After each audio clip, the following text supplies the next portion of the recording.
हाँ भाई, तो अब यहाँ पे हम एक और चीज़ देखने वाले हैं। ये चीज़ इक्विलिब्रियम और थर्मोडायनामिक्स को कनेक्ट करती है। तो कॉन्सेप्चुअली देखा जाए तो बहुत अच्छी चीज़ है। ये केमिस्ट्री के दो फंडामेंटल चीज़ों को कनेक्ट कर रही है। तो केमिस्ट्री में यूजुअली तीन चीज़ें फिजिकल केमिस्ट्री में रिलेवेंस रखती हैं। सबसे पहला होता है आपका थर्मोडायनामिक्स, दूसरा होता है इक्विलिब्रियम और तीसरा होता है काइनेटिक्स। काइनेटिक्स देखेंगे 12th में। तो आप किसी भी रिएक्शन है, किसी भी प्रोसेस की बात करना, उसमें तीनों चीज़ें डायमेंशन रहती हैं। जैसे आप C+O2 गिव CO2 रिएक्शन देख रहे हो, जो भी स्टैंडर्ड स्टेट्स मतलब जो भी स्टैंडर्ड रिएक्शन है, इसमें क्या क्या इन्वॉल्व है। पहली बात कि CO2 कितना बन रहा है, वो किससे डिटरमाइन होगा, आपका इक्विलिब्रियम से।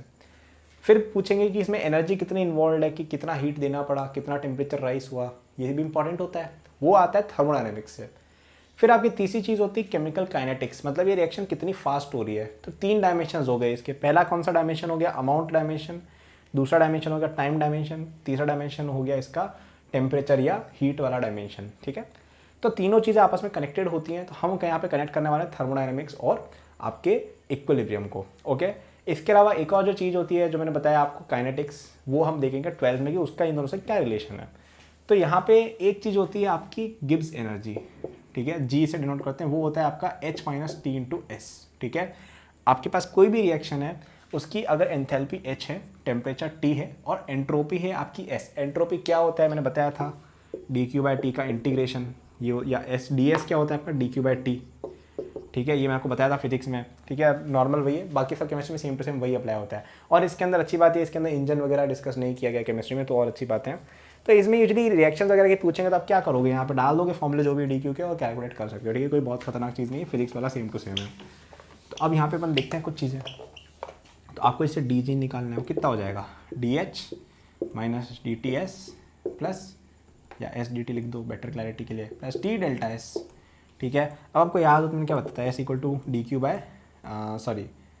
DQ/T। तो DQ कितना हो गया आप, ठीक है, तो आप DT इसके अकॉर्डिंग लिख सकते हो, जो भी है आपका DQ। हाँ, DT का लिख सकते हो DQ/S, तो यहाँ पे आपका DQ/S आ जाएगा। ठीक है,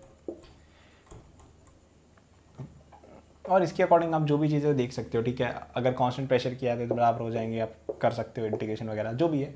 ठीक है, बट ये चीज़ इंपॉर्टेंट नहीं थी। ठीक है, इंपॉर्टेंट आपका क्या है, ये तो हुई इसकी डेफिनेशन। अब इस डेफिनेशन पे बेस्ड कोई क्वेश्चन मुझे तो नहीं दिखा आज तक जेईई के अंदर, क्योंकि एनसीईआरटी में भी नहीं है। तो आप याद रख लो इसको, वही चीज़ है। अब एक चीज़ होती है,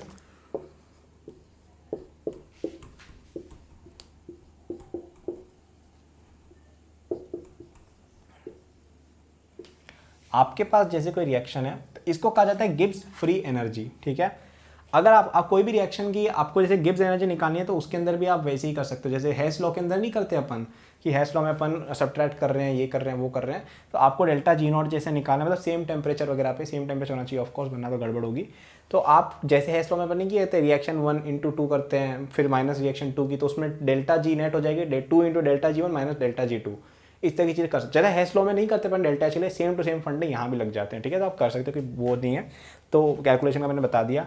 तो ये होती है रिएक्शन। तो आपके पास जैसे कोई भी रिएक्शन है एट एनी स्टेज, उसकी फ्री एनर्जी क्या होती है, उसकी गिब्स स्टैंडर्ड गिब्स एनर्जी। मतलब स्टैंडर्ड गिब्स एनर्जी क्या होता है, जब आपकी रिएक्शन इक्विलिब्रियम पे होती है, पहली बात।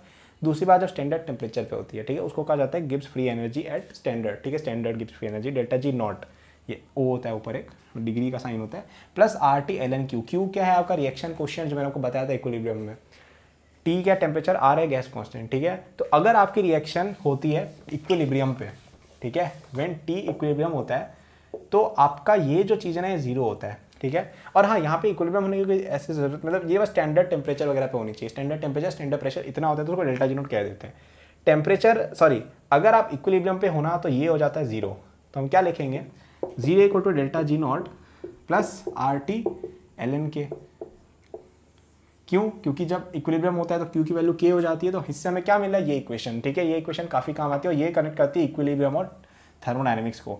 ΔG0 बेसिकली ये बता रहा है कि आपकी जो रिएक्शन है ना, उसके पास फ्री एनर्जी कितनी है। जैसे आपके पास एनर्जी वर्ड होती है टोटल H, उसमें से हम क्या कर रहे हैं, एंट्रोपी से रिलेटेड जो एनर्जी उसको हम निकाल दे रहे हैं। ऐसा तुम सोच के समझ सकते हो। अच्छे से डिटेल में समझना है तो बहुत लंबा और रिसर्च टाइप चीज़ हो जाती है, तो उसमें हम नहीं जाएंगे। बट एक तरह से ये बता रहे हैं कि इसके पास फ्री एनर्जी कितनी अवेलेबल है, क्योंकि ये एनर्जी इसकी एंट्रोपी संभालने में जा रही है, जो इनएविटेबल है। ठीक है, ऐसा एक सोचने का तरीका है, ये कोई बात बहुत स्ट्रिक्टली सही नहीं है जो मैं बोल रहा हूँ, बट समझने के लिए हम ऐसा सोच सकते हैं। तो जो ये बचा ना, ये हमारे पास क्या होगी, कितनी फ्री एनर्जी है, वो आपके इक्विलिब्रियम को अफेक्ट करेगी। तो वो कैसे आता है, इससे कि डेल्टा जी नॉट है, वो आप इससे निकाल सकते हैं, प्लस आर टी एन के इक्वल टू 0। तो कई बार कोई, अब देखो क्वेश्चन क्या आता है मैं बता देता हूँ। क्वेश्चन ये आएगा कि एक रिएक्शन दे रखी है, उसका डेल्टा जी दे रखा है, टेम्परेचर दे रखा है, फिर इसमें पूछ लेंगे वही इक्विलिब्रियम के क्वेश्चन। तो क्या करना है, इस इक्वेशन से के निकल जाएगा, के निकल गया, फिर इक्विलिब्रियम के फॉर्मूले लगा दो, उससे तुम्हारा आ जाएगा जो भी तुम्हें सी अल्फा वगैरह करके, ठीक है।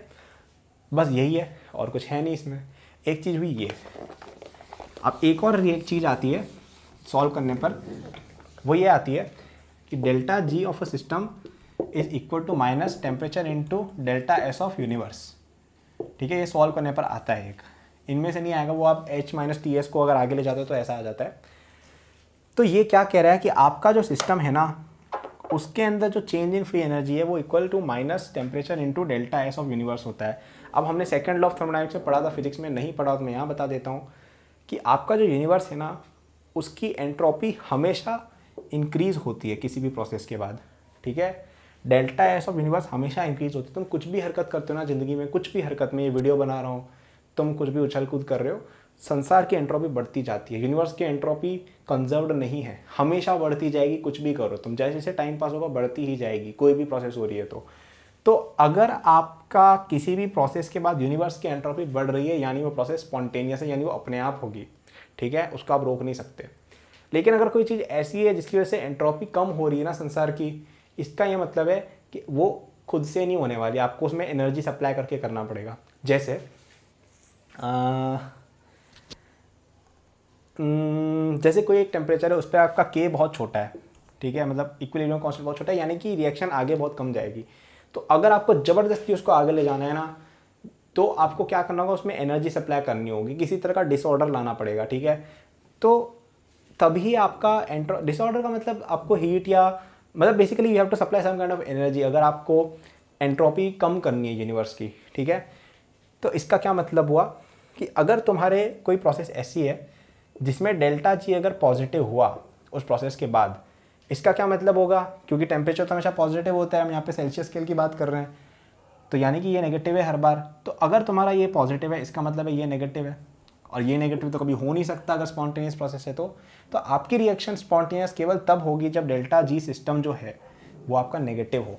क्यों? क्योंकि डेल्टा जी सिस्टम नेगेटिव है, इसका मतलब ये है कि आपकी संसार की एंट्रोपी बढ़ रही है, यानी कि वो प्रोसेस नेचुरली होने वाली है, उसको तुम रोक नहीं सकते हो, वो फिजिबल प्रोसेस है, ठीक है। तो ये चीज़ एक ध्यान में रखनी है, ठीक है। मैं लास्ट में समराइज़ करूँगा, चिंता मत करो। लेकिन अगर कोई प्रोसेस ऐसी है कि उसका डेल्टा जी पॉजिटिव है तो एस नेगेटिव आ रहा है, अब नेगेटिव डेल्टा एस होता है, इसका ये मतलब नहीं होता है उस प्रोसेस को कर नहीं सकता, कर सकते हो, लेकिन उसके लिए आपको एनर्जी सप्लाई करनी होगी, ठीक है। तो मैं आपको समराइज करता हूँ, मैंने क्या क्या बताया। जी होता है H minus T S, Gibbs free energy, ठीक है। क्या होती है उसके बारे में बहुत ज़्यादा नहीं सोचना, ये एक तरह से energy available to do some meaningful work, आप ऐसा सोच सकते हो, ठीक है।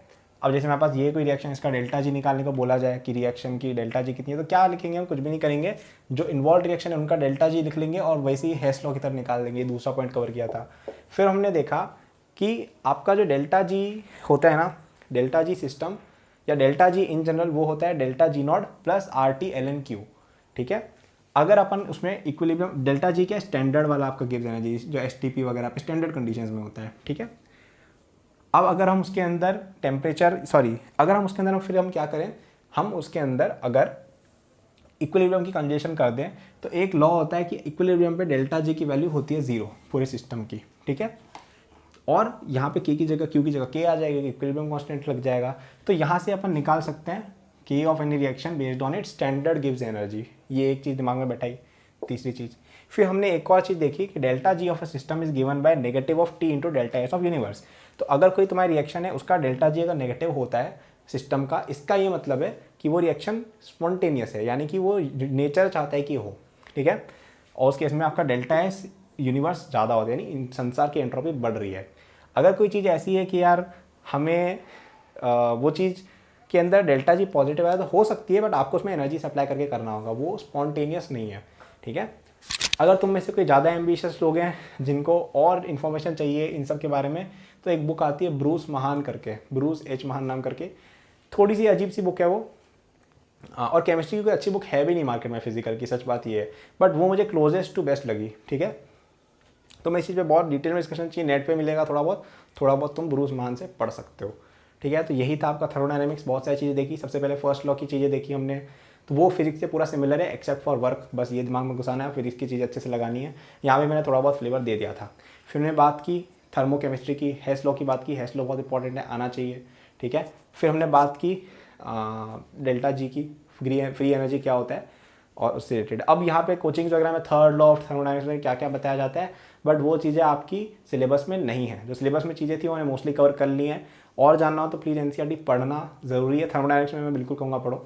केमिस्ट्री में इंटरनल एनसीईआरटी पढ़ना एक बहुत अच्छा मूव है, बाकी सब्जेक्ट में फिर भी चल जाता है। ठीक है, thank you for watching this video till the and. I am sure that you enjoyed it. यदि आप अपनी पूरी जेई प्रिपरेशन मेरे साथ करना चाहते हैं तो आपको डिस्क्रिप्शन में मेरे जेई के फुल कोर्स का लिंक मिल जाएगा। इस कोर्स में आपको जो यूट्यूब पे मेरे लेक्चर्स और प्रॉब्लम सॉल्विंग के वीडियोस मिलते हैं उसके कंपेयर में बहुत ज़्यादा कंटेंट है, एंड आपको यहाँ पे practice sheet with solution, test series with solution भी मिलती है। It's a complete solution, you can rely on it. आप यदि किसी कोचिंग जाते हैं या अगर आप सेल्फ स्टडी करते हैं, in both cases it will be very useful, so do check it out. Okay, इसके अलावा मेरे जेई के फ्री नोट्स भी डिस्क्रिप्शन में लिंक्ड हैं, एंड डिस्क्रिप्शन में और भी मैंने बहुत सारे रिसोर्सेज फॉर स्टूडेंट्स डाले हुए हैं, जैसे the books that I recommend, my social media and my newsletter in case you want more content और if you want to approach me with any doubts और suggestion.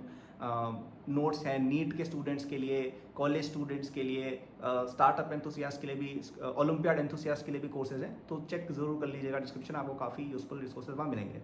Thank for watching, like subscribe कर लीजिएगा for more such videos. Good luck.